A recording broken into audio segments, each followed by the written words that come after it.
যে 6 বছরের সন্তানটাকে শেখানো উচিত ওতে অজু আতে আল্লাহ, সেই 6 বছরের সন্তানটাকে শেখানো হচ্ছে ওতে অজগর আতে আম। এই জন্যই হয়তো আজকালকার সন্তানরা বড় হয়ে চুরি ডাকাতি চাঁদাবাজি নেশায় আসক্ত হয়। যদি আপনার সন্তানটাকে 6 বছরের বয়সেই ওতে অজু আতে আল্লাহ পড়াইতেন তাহলে দেখতে পারতেন আপনার সন্তানটা 6 বছর বয়সেই আল্লাহর পরিচয় পেয়ে গেছে, ইসলাম শিক্ষাটা পেয়ে গেছে।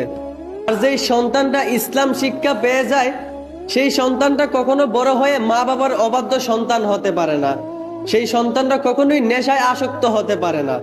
এই জন্যই প্রত্যেকটা মা বাবাদেরকে বলি, সন্তানদেরকে বাংলা ইংরেজি পড়ান, কোনো বাধা নাই, তবে সর্বপ্রথম একজন মুসলমান হয়ে থাকলে ইসলাম শিক্ষাটা দিয়ে নিয়েন। আশা করি আমার কথাগুলো বুঝতে পারছেন। ধন্যবাদ।